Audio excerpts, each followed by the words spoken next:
When you think about businesses that are selling through the roof, like Aloe or Allbirds, sure, you think about a great product, a cool brand, and great marketing. But an often overlooked secret is actually the businesses behind the business, making selling, and for shoppers, buying, simple. For millions of businesses, that business is Shopify. Nobody does online business better than Shopify.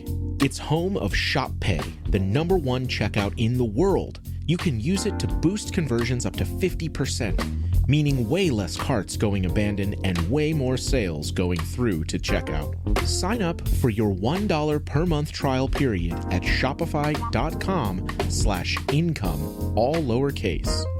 Go to shopify.com/income to upgrade your selling today. That's shopify.com/income. This episode is brought to you by Indeed. When your computer breaks, you don't wait for it to magically start working again. You fix the problem. So why wait to hire the people your company desperately needs? Use Indeed's sponsored jobs to hire top talent fast. And even better, you only pay for results. There's no need to wait. Speed up your hiring with a $75 sponsored job credit at Indeed.com/podcast. Terms and conditions apply. Hello folks, it's Gareth back again after Gillen did a fabulous job in the last edition. Hopefully you heard that, but you're stuck with me again for this edition. This is Somewhere on Earth from here in London.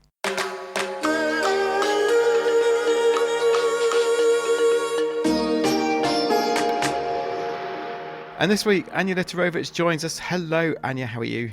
Hi, Gareth. Welcome back to Soap. Well, what a week in tech it's been while you've been away. Oh, by the way, I'm really glad you got back and that apparent cyber attack that hit a few major European airports hasn't impacted you. You weren't flying, were you? No, I wasn't. But that was a big news story, though, isn't it? And as we record this, that disruption is still happening across a number of airports, including Heathrow Airport. So, no, I must say that I was on a motorbike trip and I was making my way through Europe, and I'd been obviously catching these headlines and very aware of them. And so there I was, Ania. I was riding along feeling very pleased with myself, I suppose, that I wasn't flying. That wasn't it clever of me to go on the road rather than flying? But it did occur to me as I cruised along this very nice section of road that, of course, we're increasingly using these so-called smart highways or smart roads these days, you know, with all those gantries that give drivers lots of information. They allocate different lines, different lanes.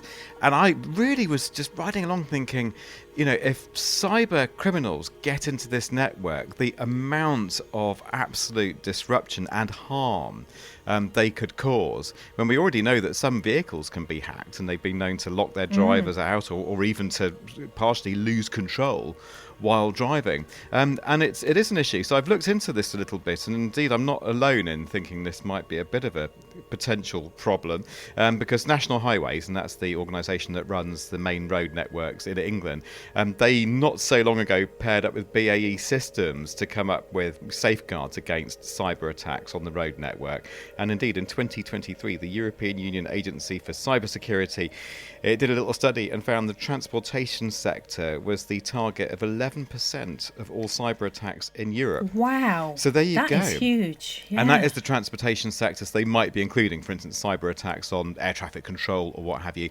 But I'd imagine that, roads, surely these road networks, if it can be targeted, it will be, and potentially with really, really serious or even deadly consequences. There you are. Indeed. Bring back the low-tech car that we can ourselves fix, I think is certainly what I'd like to do. Yes. But yeah, right, shall we get on with it then? We should do, absolutely. So coming up today, in the show, an interesting concept for you, a digital ceasefire. Given that so much conflict these days is now digital, alongside the guns and bombs, it's really quite odd that we never hear about digital being included in conversations about cessation of hostilities. So we'll be hearing from two experts who really want to have that important conversation. Not only that, we're talking DeepSeek, of course, the Chinese LLM that sent shockwaves through Silicon Valley and the US stock market earlier this year. Apparently, it had achieved GPT levels of performance, but at a fraction of the cost. The top science journal now scrutinises the truth behind DeepSeek, and Ania's been looking into that for us. We'll be summing up those findings. It's all right here on the Somewhere on Earth podcast. Right then, so the missiles are stopped, the guns are silenced, and the drones grounded. But in this day and age, is that really a full ceasefire? Because most ceasefire guidelines these days, well, they're decades old. They long predate the digital era. So now there are calls for ceasefire negotiations to take into account the likes of cyber warfare and internet shutdowns. Ania has been speaking to two experts who have been working to bring this digital dimension into the peace-building conversations. Marva Fatafta is co-author of a recent report called Digital Ceasefire, The Path to Peace Goes Online, and she's also the Policy and Advocacy Director for the Middle East and North Africa at Access Now. But she also heard from Giulio Coppi, Senior Humanitarian Officer, and he's also an author at Access Now, who is working on that report. The idea of ceasefire is not a new one, of course, and it has different names. You can call it a truce, you can call it an armistice, you can call it a suspension of military operations, you can call it in... This episode is brought to you by Nespresso and Samra Origins by the Weekend Coffee Collection. Introducing Samra Origins. My collaboration with Nespresso is a connection to my roots, to my mother, Samra. Coffee that hits the right notes. It transports you. Crafted with unique notes and bold, soaring flavors. Experience a taste that moves you. Nespresso and Samra Origins. Discover more at Nespresso.com. In different ways. But the idea of ceasefire is quite an old one, and it will sound familiar to many people. It will basically imply that two parties or more parties that are involved in a sort of conflict will decide based on mutual agreement that they suspend hostilities, potentially for negotiating a peace or just for a suspension, like a temporary suspension of the conflict. It can be for humanitarian causes, it can be for an exchange of prisoners, it can be for any kind of reason. So it can be a temporary one, or it can be leading to something else. And again, this is usually done in a traditional way, and a way that was designed before the digital era. Absolutely, because the ceasefires fall under the Hague Convention, don't they? That was 1907. Can you define, therefore, what a digital ceasefire would be?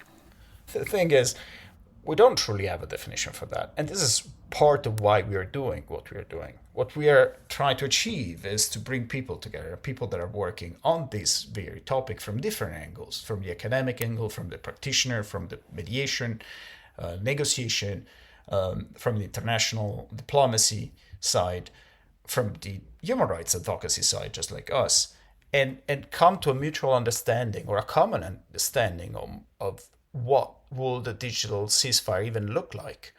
Will it just be a couple of words thrown into the traditional definition of, again, the suspension of military operations by mutual agreements between the belligerent parties? Or maybe it's something else. Marva, maybe you can explain to me how this digital warfare is used currently, and explain how governments are using it, how even companies might be using this.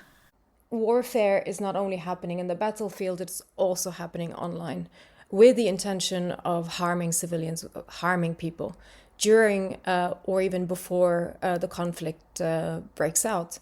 The idea or the concept of a digital ceasefire came in the early days of Israel's war in Gaza, where, according to our mission as an organization, we are concerned with the digital realm, and it was a mayhem from disinformation, whether it be state-sponsored or amplified by content creators or just organic, just users, to more sophisticated influence operations, again, by states or warring parties. In this case, it was, or it still is, the government of Israel disseminating information online with the aim to influence not only public opinion, but also justify international crimes or atrocity crimes, deny those, and then also people who were speaking, so activists, they were being doxxed.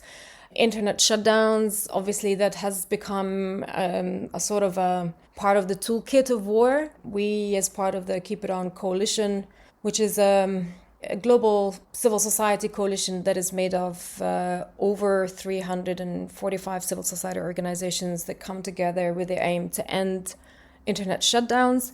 And for the past 2 years, conflict has become the leading trigger of internet shutdowns around the world. We see this in Gaza, we see this in Sudan, in really multiple parts of the world where warring parties either destroy or attack internet infrastructure and connectivity with the aim to control information, to stop the documentation, real-time documentation of atrocities and human rights abuses, but also most importantly, to inflict harm on civilians. At this time and age, I think I'm stating the obvious here, that all of us rely on the internet to the point that when the connectivity is down, one doesn't know what to do with him or herself.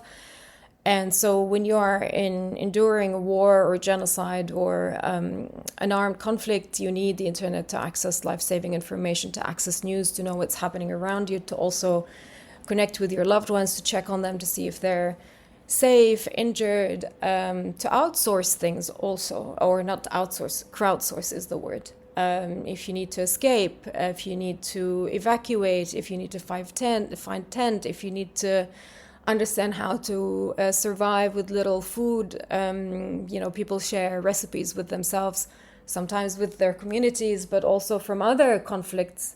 And so the internet becomes this life-saving space, or this lifeline to communities. And by shutting it down, the existing models of ceasefire don't acknowledge that, and also don't aim to end it, and to also understand that even if you stop the bullets from shooting from both directions, the harm can continue through other means, and in this case, digital means. So a lot to kind of think about there, and a lot of aspects to this digital warfare. How are you going to go about introducing this, actually, and getting this idea across that this needs to be addressed, and then how are you going to address it? That's a $1 million question. It is, isn't it? We're trying. So let me put it simply. The first step for us was to get all the practitioners in the space to create a shared definition and understanding of what a digital ceasefire means. We also have colleagues who have been working on creating a model of digital ceasefire agreement.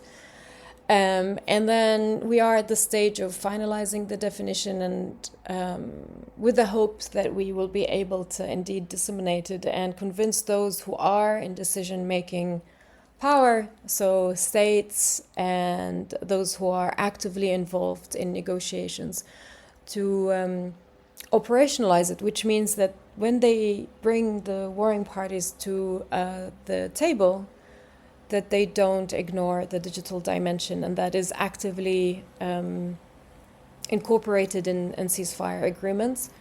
I think I'm simplifying things, so Giulio, please jump in. It's a hard process, because there's also the question of, okay, even if you agree on, let's say, stopping digital warfare, how do you monitor that? How do you monitor the warring parties' commitment to the agreement? How do you, if they are proxy actors or people who are let's say, conducting cyber attacks or spreading disinformation on behalf of a state or a warring party, how do you pin that on the other side? So there are, of course, there are complexities, but nevertheless, I think it's it's imperative upon us to not to ignore this important dimension and to ensure it's being conceptualized and at some point operationalized as well. One thing that we are trying to do with this group, this coalition, this group of partners, is to discover how do we see this happening in the events that unfold around us through a different lens. So everybody kind of agree that it's absurd that we are so far into the cyber warfare territory, but we still haven't discussed how will that look like when it stops. I mean, we all know how people stop shooting and rockets stop flying, or maybe planes do not bomb anymore. We kind of do understand that as a kind of peace. But how does that look like in the cyberspace or in the digital space? How do we know that a conflict is over and that people are supposed to move on and rebuild their lives, or try to at least, when you apply that to the digital dimension? So in our proposed definition that again is being discussed with partners, and we welcome anyone in this discussion, we try to address two sides. The first one is suspension of force against, or use of force against ICT infrastructure, because of all the reasons that Marwa mentioned. And then also the use of cyber activities, the cyber warfare, the cyber dimension of conflict, the invisible part of it, the attacks against online essential infrastructure, or the attacks against activists. And when it comes to the digital dimension of a peace agreement or a ceasefire, we cannot have this discussion without having the companies involved and to understand what is their role. What do they have to do? What do we expect them to do to protect infrastructure, or potentially to actively do something to keep the maintenance teams? How do we protect those teams? Like, what kind of, how do we even start discussing about the role of companies in a 1907 framework? So that's Giulio Coppi. You also heard there from Marwa Fatafta, both of them speaking a little earlier to Ania. Ania, what is your take on this? A bigger picture here, now that you've done a whole load of research, you've done that really good couple of interviews there as well. What do you take from this? It was really interesting when I spoke with Irina Volonicka, the president of SET University in Ukraine. We've had her on the show a few times before. Last time I met her was actually in Qatar, and she was telling me how Ukraine has now completely pivoted its IT industry to cybersecurity. Obviously, their systems are under continual cyber attack from the Russians, and they have had to develop amazing skills in cybersecurity to protect their systems. So what they're now doing at SET University as well is they're trying to build on that and get people from outside Ukraine to come and use their knowledge. That will obviously help Ukraine and its economy, but it will also help companies and governments from elsewhere, as they'll get really, really good cybersecurity. All right, Ania, thank you very much.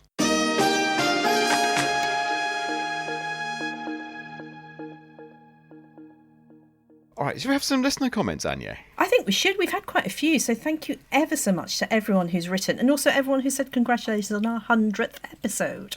Yeah, we appreciate that very much indeed. And of course, a quick reminder that we're pretty much wherever you want us, you should be able to find us on the social media. And if you're listening to a tech podcast, you'll probably know how to search for things like Somewhere on Earth and find us on the social media. The only one we're not on anymore is X/Twitter. But otherwise, we're there. And as we're about to prove, we read all your comments and we like to include them in the output. And we're about to do that right now. So on our Facebook group, Jez Donaldson has shared this fantastic article about the Romanian engineer who's transformed a disposable vape pen into, guess what, a web server.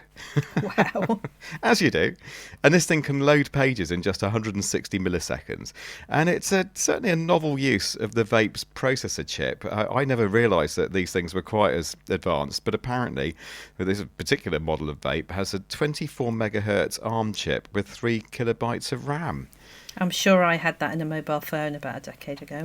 Yeah, I was just thinking.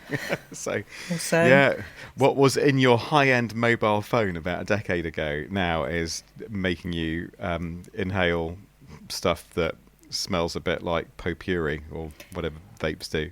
It does, doesn't it? Oh, don't like that smell. Really don't like it. Me neither.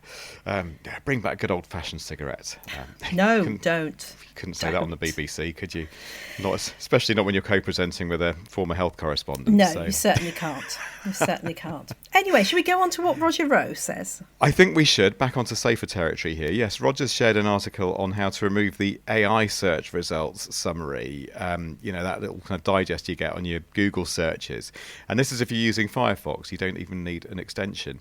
And I confess I haven't. I will follow what Roger's suggested, or the article he shared. But Ania, this is where I'm getting a little bit worried, because I've been very critical of these like AI summaries that you get in Google. The example I often give is if you just want to type in something like "What day is Easter this year?" You don't need like a little mini essay on the origins of Easter and all that processing power that's going into summaries that we don't really need. But I must say I'm beginning to. I wouldn't say I'm relying on them, but I think if I stop them happening, I've got to the point now where the usefulness would be quite difficult to live without. And that's a horrible confession, because, I'm with Roger. We shouldn't have these summaries.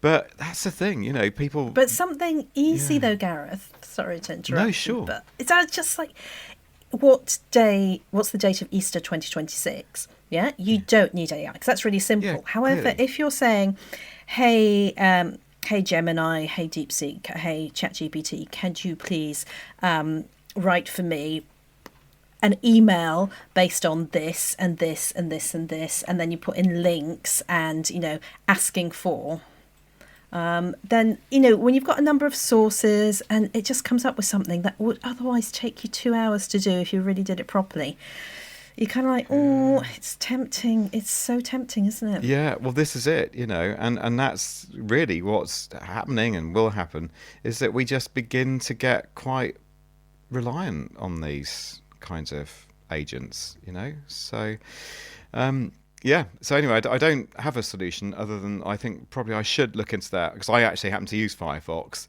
So if I can get Firefox to stop those summaries on Google before I get too reliant on them, then I might do my little bit to help in this matter.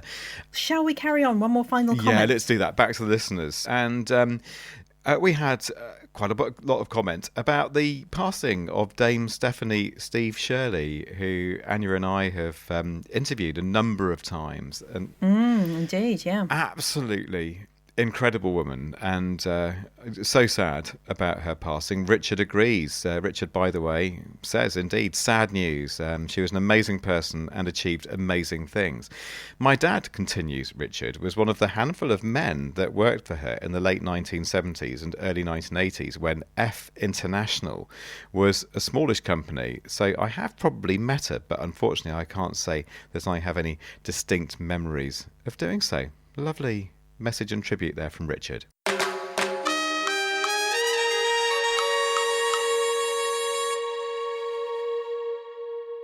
Right, folks, now remember those US stock market wobbles after China's DeepSeek LLM burst onto the scene earlier in the year? Yes, those jitters certainly came when DeepSeek appeared to have been put together at a fraction of the billions poured into Western LLMs, like, for instance, ChatGPT. And the whole thing undermined, really, for a bit, the tech companies that were dominating and are dominating the US stock market. Well, now the DeepSeek R1 model has gone through peer review. The results have just been published in the journal Nature. So the question is, are we now closer to understanding how significant DeepSeek really is, or isn't? Ania, you've been looking into this, haven't you?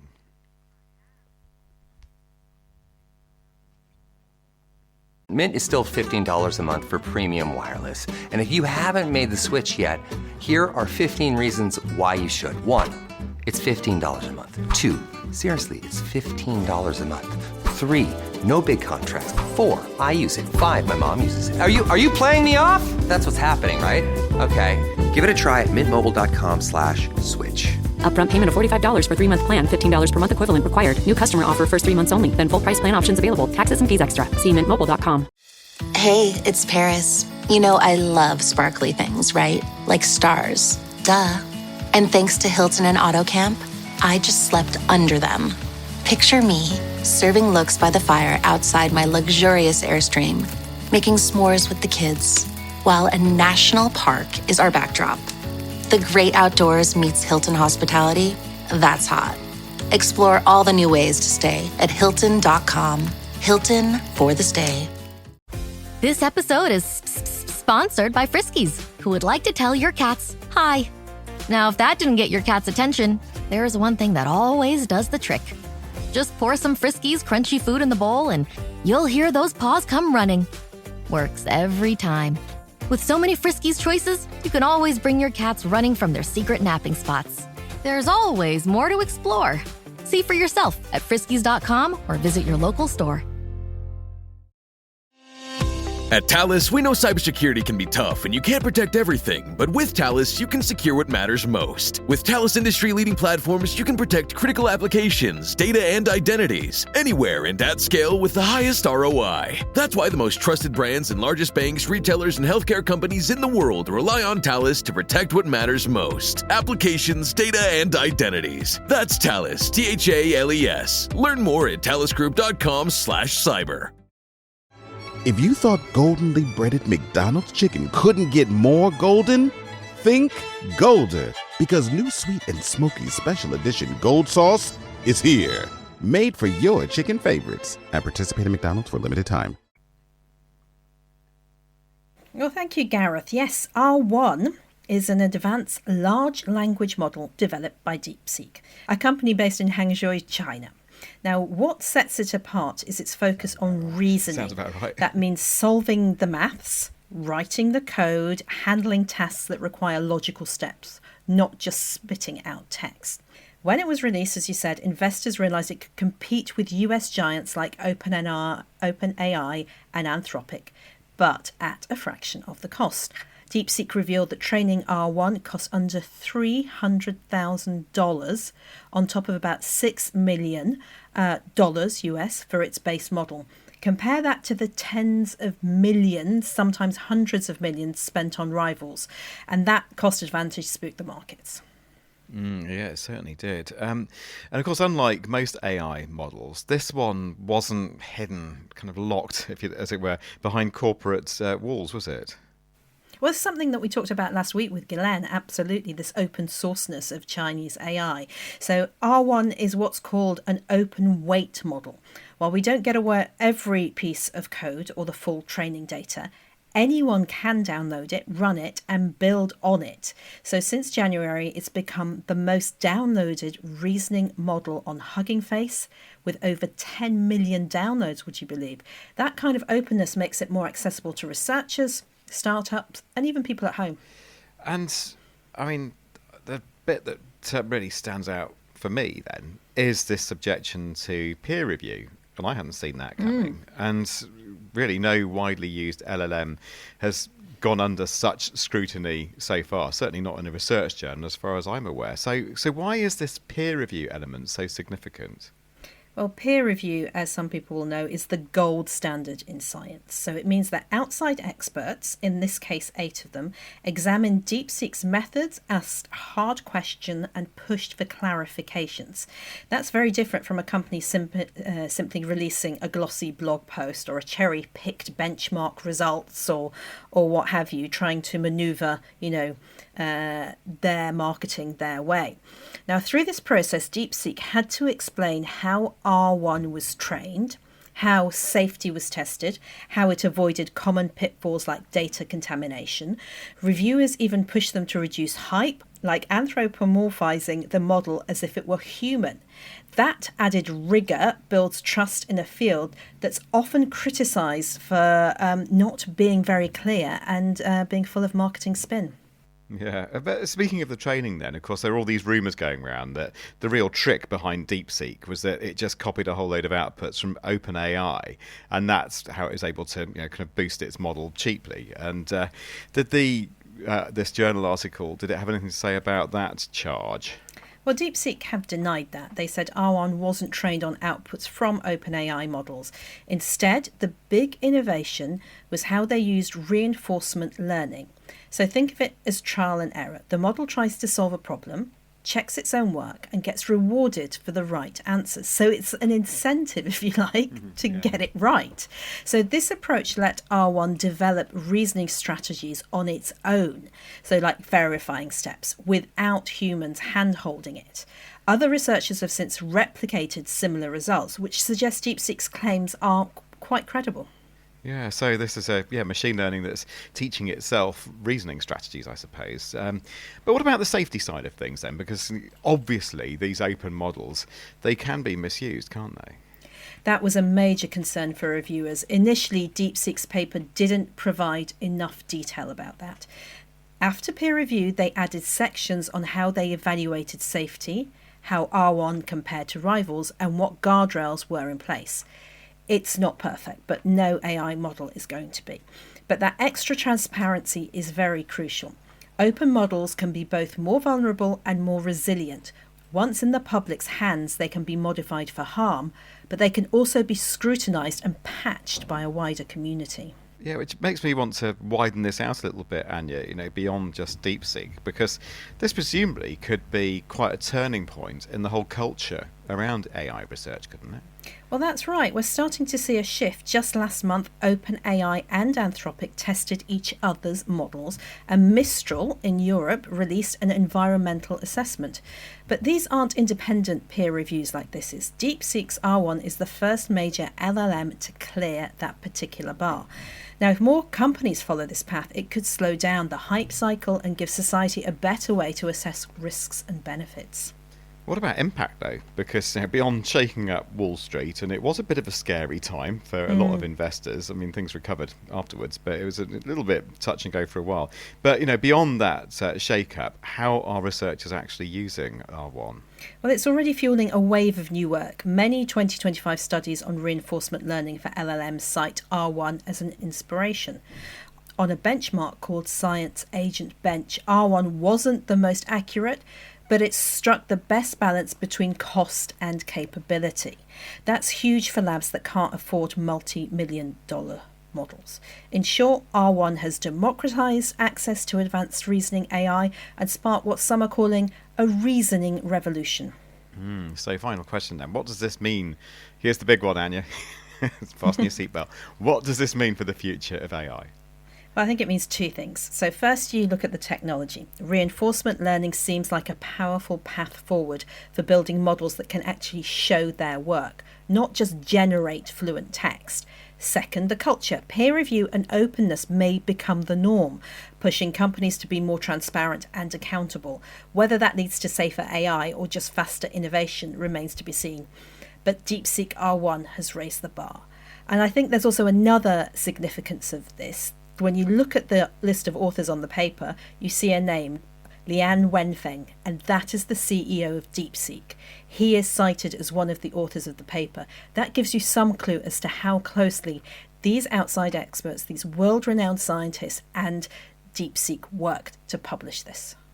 Yeah, okay, yeah, that's an important. I'm glad you pointed that out. Yeah, so it's a story that's not just about technology, but it's about trust, transparency, global competition, and our combined futures as members of humanity, really, isn't it, Ania? There's a lot to play for here, and it's also worth saying in all this that the good old the Register, a real go-to website for technology news and really close scrutiny of these things, but they've also looked at this Nature paper and asking, like, could this model really be trained for a little more than $250,000? And they're saying, well, no, of course it can't be. But they've gone into some really good detail then about what you include and perhaps what hadn't previously been included in estimating the costs of DeepSeek. The technologies, for instance, that needed to be developed in the first place in order for then the R1 model to sit on top of those and so on. So I won't go on about it now, but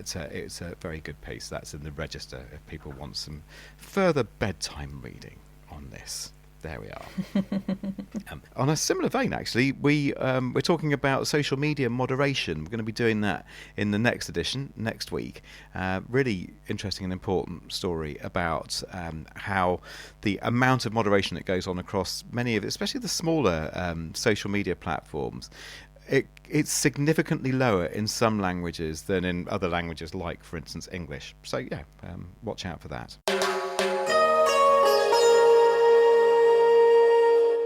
Right, there you go. That'll do for us. Remember that if you want to subscribe, just search pod.fan somewhere on earth podcast, $10 and you get bonus extra material for that every single edition. And of course, all our shows are on our YouTube channel. Go and check that out as well. And thank you ever so much to Roost, because they sponsor this podcast, and they have technologies that connect people, generating intelligent and sustainable solutions through edge computing. There you go. That'll do for this time. Thank you from all of us for listening, from production manager Liz Tuohy, our editor, and as you heard there, correspondent Ania Lichtarowicz, and the Evergreen Podcast, with whom we're a partner. And I'm Gareth. Thanks for listening. Be good. Bye-bye.